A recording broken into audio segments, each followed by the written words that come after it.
নির্বাচনের প্রাক্কালে চার দলের ইশতেহার বিশ্লেষণে উঠে এসেছে প্রতিশ্রুতি ও বাস্তবতার ব্যবধান। ভোটের সময় যত ঘনিয়ে আসছে, প্রতিশ্রুতির শব্দ তত জোরে বাজছে। ত্রয়োদশ জাতীয় সংসদ নির্বাচন সামনে, আর ঠিক এই সময়েই একের পর এক দল হাজির হচ্ছে ইশতেহার নিয়ে। এক এক দল এক এক রকম ভবিষ্যৎ দেখাচ্ছে। কেউ বলছে সংস্কার, কেউ বলছে ইনসাফ, কেউ বলছে $1 ট্রিলিয়ন অর্থনীতি।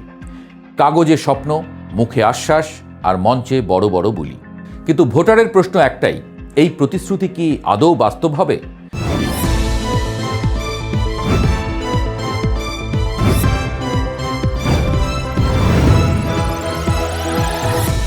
এই নির্বাচনটা সাধারণ কোনো নির্বাচন নয়। ক্ষমতায় নেই দীর্ঘদিন ক্ষমতা আগলে রাখা আওয়ামী লীগ। মোহাম্মদ ইউনূসের নেতৃত্বাধীন অন্তর্বর্তী সরকারের সিদ্ধান্তে দলটির কার্যক্রম কাগজে কলমে নিষিদ্ধ না হলেও স্থগিত। ফলে 16 বছরের শাসক দল বাইরে। এই মুহূর্তে মাঠে মূলত দুই ধারা, একদিকে বিএনপি, অন্যদিকে তাদের পুরনো মিত্রদের জোট। এই বাস্তবতায় ইশতেহারের গুরুত্ব আরও বেড়েছে, কারণ মানুষ এবার শুধু দল নয়, পথ নকশা খুঁজছে। এই প্রথম বিএনপির ইশতেহার ঘোষণা করেছেন তারেক রহমান। খালেদা জিয়ার মৃত্যুর পর তিনিই দলের প্রধান মুখ। বিএনপির ইশতেহার বড়, প্রতিশ্রুতির তালিকাও লম্বা। মঞ্চের সেই প্রতিশ্রুতি ইশতেহারের কাগজেও। প্রতিটি পরিবারের নারী সদস্যের নামে ফ্যামিলি কার্ড, কৃষক কার্ড, কৃষি বীমা, 1 লাখ স্বাস্থ্যকর্মী নিয়োগ। এছাড়া আছে স্কুলে মিড ডে মিল, বিনামূল্যে ড্রেস।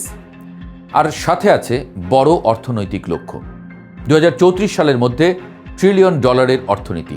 শুনতে ভালো, বেশ আশা জাগানিয়া, কিন্তু প্রশ্ন আছে, এই অর্থ আসবে কোথা থেকে? ব্যবস্থাপনা হবে কিভাবে?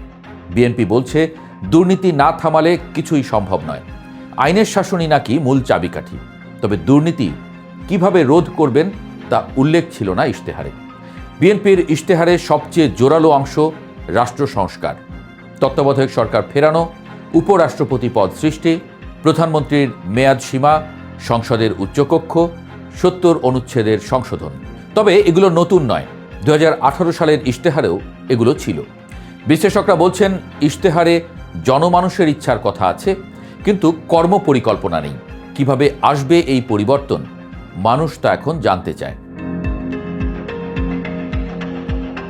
2008 সালের পর আবার ইশতেহার দিল জামায়াতে ইসলামী। তবে এইবার দলটির ভাষা আলাদা।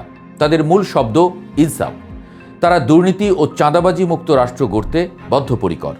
জামায়াত নিয়ে এসেছে 41 দফা প্রতিশ্রুতি এবং 26টি অগ্রাধিকার খাত। নারী ইস্যুকে গুরুত্ব দেওয়ার কথাও আছে সেখানে। আছে কর্মঘণ্টা কমানোর প্রস্তাব। কিন্তু এইখানেই দ্বন্দ্ব। শুনতে খুব শ্রুতিমধুর লাগলেও অতীত বক্তব্য ভুলে যেতে পারছে না মানুষ। টিআইবি নির্বাহী পরিচালক ইফতেখারুজ্জামান বলছেন, জামায়াতসহ ধর্মভিত্তিক দলগুলো নারী ইস্যুতে ইশতেহারে যা বলেছে তা কতটা বিশ্বাস করে, সেই প্রশ্ন আছে তাদের অতীত বক্তব্য এবং অবস্থানের কারণেই। জামায়াত বলছে 7 কোটি কর্মক্ষম মানুষের জন্য কাজের ব্যবস্থা হবে দেশে ও বিদেশে। প্রতি বছর 50 লাখ কর্মসংস্থান তৈরি করা হবে। কিন্তু এখানে কাঠামো স্পষ্ট নয়। কারা যাবে বিদেশে, কোন খাতে কাজ হবে, প্রশিক্ষণ দেবে কে, এই প্রশ্নগুলোর উত্তর নেই। এবার আসি তরুণদের রাজনৈতিক দল এনসিপির ইশতেহারে। জুলাই গণ অভ্যুত্থান থেকে উঠে আসা দল এনসিপি। তাদের ইশতেহারে ছিল তরুণদের ভাষা, তরুণদের দাবি। 36 দফা ইশতেহারে ছিল ভোটাধিকার 16 বছরে নিয়ে আসা, বছরে 1 কোটি কর্মসংস্থান। দুর্নীতি আর চাঁদাবাজি বন্ধ, এসব উঠে এসেছে।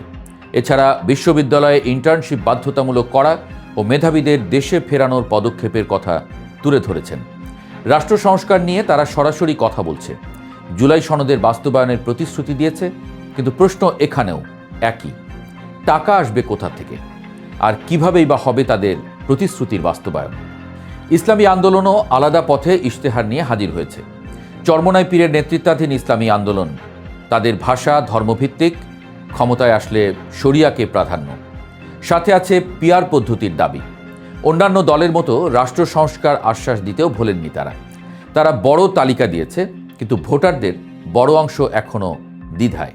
বাংলাদেশে নির্বাচনের আগে ইশতেহার ঘোষণার সংস্কৃতি যেমন আছে, তেমনি নির্বাচনের পর দলগুলোর আর সেই ইশতেহার অনুযায়ী কাজ না করার চর্চাও আছে। এবারেও সব দলের ইশতেহারেই অনেক চমকপ্রদ কথা আছে। নতুন ও পুরনো অনেক প্রতিশ্রুতির সমাহার আছে, কিন্তু সেগুলো কিভাবে বাস্তবায়ন হবে অর্থের সংস্থান কোথা থেকে হবে, এগুলো বাস্তবায়নের জন্য সততা ও দক্ষতা আছে কিনা, এসব প্রশ্ন তোলা যায়। কিন্তু বাস্তবায়নের রোডম্যাপ নেই। দুর্নীতি দমন কিভাবে হবে, সংস্থাগুলো স্বাধীন হবে কিভাবে, নির্বাহী বিভাগ জবাবদিহি করবে কিভাবে, এই প্রশ্নগুলোর উত্তর অস্পষ্ট।